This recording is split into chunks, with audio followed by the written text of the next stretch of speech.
Bismillahirrahmanirrahim. Assalamu alaikum students. Welcome to your social studies class for grade 6. Today we are going to read chapter number 11 Industry in Pakistan, page number 47 to 54. This is the part of the video reading. Now open your Scandi social studies for Pakistan, page number 47.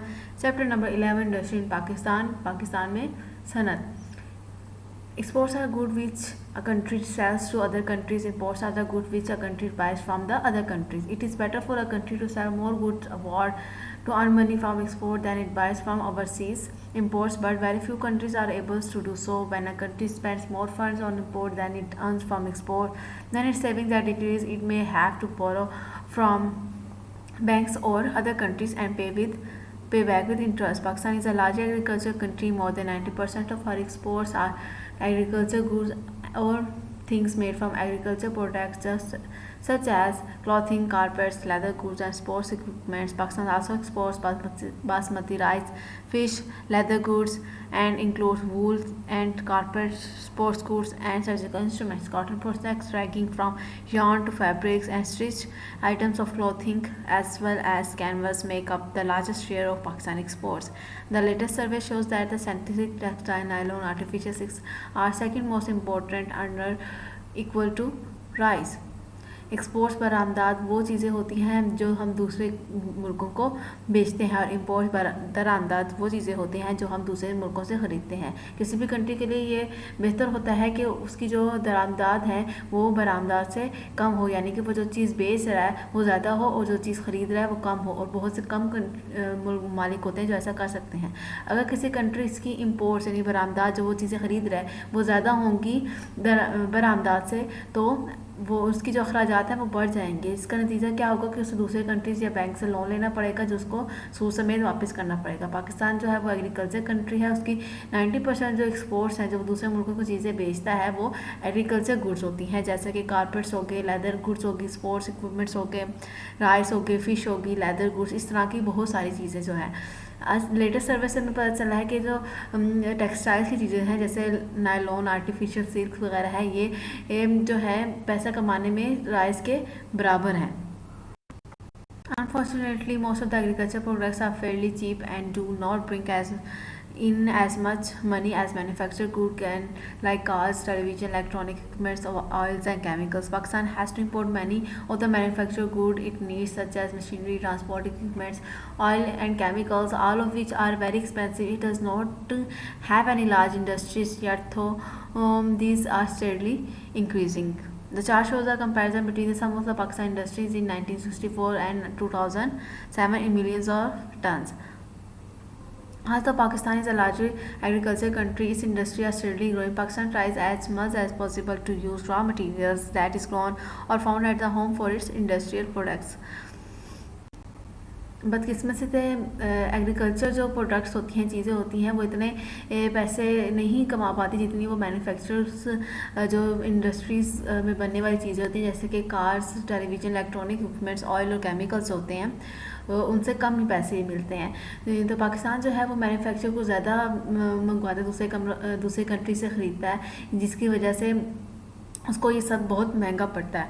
और उसकी और पाकिस्तान की जो industries है वो इतनी बड़ी भी नहीं है, लेकिन वो आहिस्ता आहिस्ता बढ़ रही हैं. नीचे जो चार्ट है वो वहाँ पर आपको कंपैरिजन बताया हुआ है कि 1964 से 2007 तक जो पाकिस्तान की इंडस्ट्रीज़ है वो कैसे ग्रो कर रही थी. पाकिस्तान एक एग्रीकल्चर कंट्री है तो और इसकी जो इंडस्ट्री है वो आहिस्ता आहिस्ता बढ़ रही है. तो पाकिस्तान ज़्यादातर कोशिश कर रहा है कि वो रॉ मटेरियल जो अपने हमारे मुल्क में जो बन रहा है या उग रहा है उसी को हम इंडस्ट्रियल प्रोडक्ट्स बनाकर बेचें. सबसे पहले हमारे जो रॉ मटेरियल्स हैं उसमें आ जाता है कॉटन. कॉटन सबसे इम्पोर्टेंट है टेक्सटाइल एनर्जी में, क्योंकि इसी से कपड़े वगैरह बनते हैं. तो हमारी इंडस्ट्री जो है उसमें जो है 40 उसमें हाफ ऑफ द हमारी पूरी कंट्री के हाफ जितने वर्कर्स हैं, मजदूर हैं, वो इसी इंडस्ट्रियल कंट्री में काम करते हैं, इसी इंडस्ट्री में काम करते हैं. जो कॉटन के प्रोडक्ट्स हैं वो 40% जो है वो एक्सपोर्ट होती हैं. वो कॉटन ज़्यादातर पाकिस्तान में पंजाब और सिंध में उगता है. कॉटन की जब फसल होती है उसको पानी की बहुत ज़्यादा ज़रूरत होती है। जो कॉटन पक जाता है तो वो एक बॉल सा उसका सीड जो है वो बॉल की तरह सा दिखता है वाइट कलर का। तो उसकी जो उससे जो थ्रेड है वो धागा जो है 5 सेंटीमीटर, एक बॉल से 5 सेंटीमीटर लॉन्ग जो है वो धागा बनता है। और इन्हीं धागों से हम मुख्तलिफ धागे और टेक्सटाइल की चीज़ें से कपड़े वगैरह बनाते हैं। कॉटन बॉल जब हार्वेस्ट होता है वो किन प्रोसेस से गुजरता है, वो सबसे पहले क्या करते हैं कि सीड्स जो है वो थ्रेड मशीन से उसके सीड्स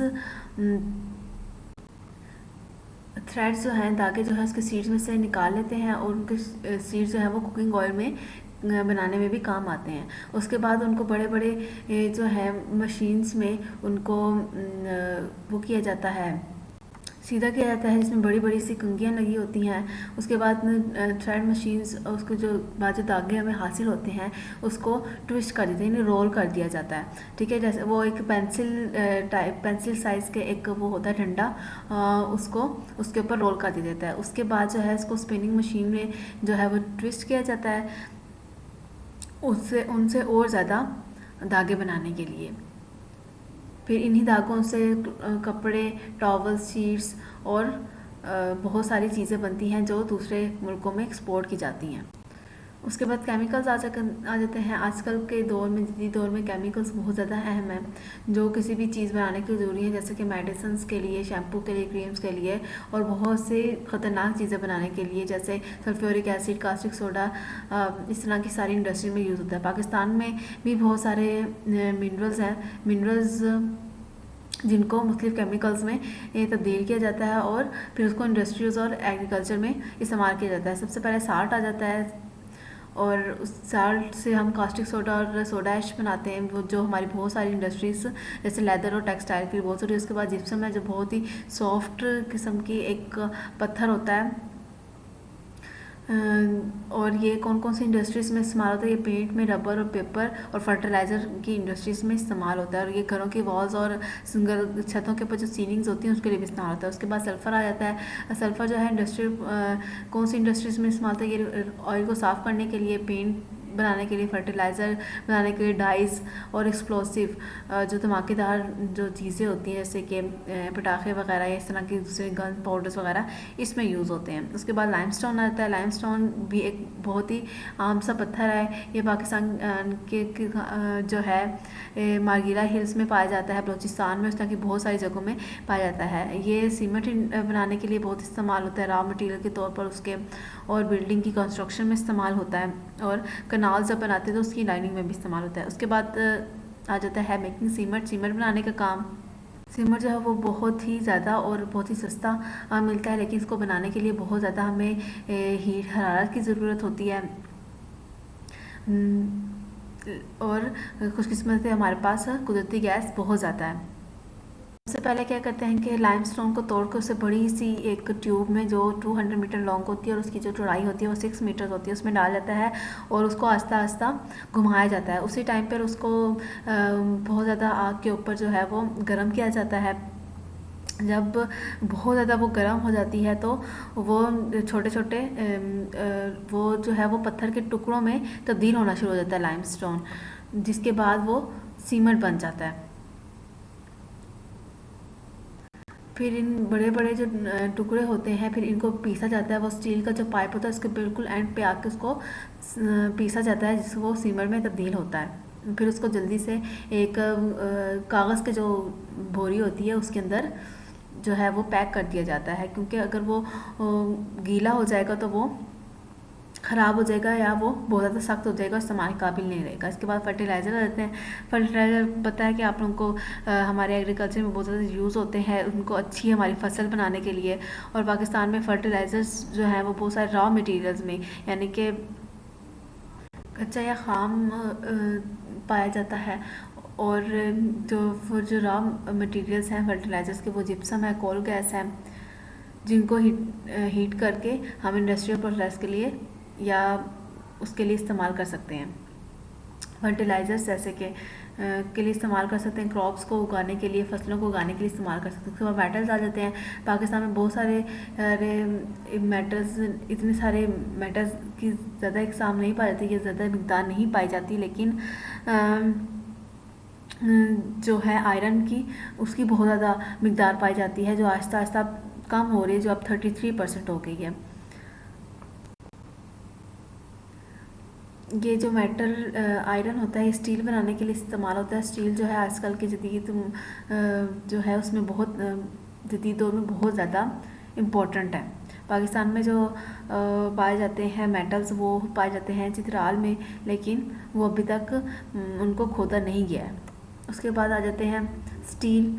स्टील जो है, स्टील और स्टीमर जो है वो बहुत ज़्यादा अहम है आजकल चीज़ें बनाने के लिए। आजकल के जदीद दौर में स्टील से जो हम चीज़ें बनाते हैं वो होते हैं व्हीकल्स होती हैं, हमारी ट्रांसपोर्ट की जो आइटम्स होती हैं, और मशीनरी वगैरह। पाकिस्तान में 28% जो हमारी इंपोर्ट्स हैं वो स्टील की इंपोर्ट्स हैं। स्टील कैसे बनता है? स्टील को हम लोहे को पिघला कर उसके जब हवा उसके ऊपर डालते हैं तो वो तब बनता है। वो हवा डालने से जितनी भी इम्प्योरिटीज़ होती हैं, जो ऐसी चीज़ें होती इम्प्योरिटीज़ जो उसकी होती हैं वो ख़त्म हो जाती हैं, जल जाती हैं। आयरन और कोयल जो है पाकिस्तान में स्टील बनाने के लिए वो नहीं है, काबिल नहीं है कि उसका स्टील बनाया जाए, इसलिए सारा के सारा स्टील का जो रॉ मटेरियल है वो हम जो है वो इम्पोर्ट करते हैं, दूसरे मुल्कों से मंगाते हैं। कराची में एक स्टील प्लांट है जो स्टील बनाता है रॉ मटेरियल से। और एक और जो है वो फैक्ट्री वो टेक्सला में भी है, जो चाइनीज़ से बनाई है। उसके पास कारपेट आ जाता है। कारपेट्स जो पाकिस्तान की 8वीं बड़ी एक्सपोर्ट है, वो दूसरे मुल्कों में बेचता है, और उधर से $283 मिलियन कमाए थे 2006 में। कारपेट जो है वो कारपेट बनाने के लिए जो वूल होती है वो माउंटेन की जो पहाड़ी भेड़ें होती हैं उधर से हासिल की जाती है। वो बहुत ही ज़्यादा मियारी समझी जाती हैं कारपेट्स और रग्स बनाने के लिए। उसके बाद स्पोर्ट्स इक्विपमेंट्स आ जाते हैं। पाकिस्तान दुनिया में 6ठे नंबर पर है।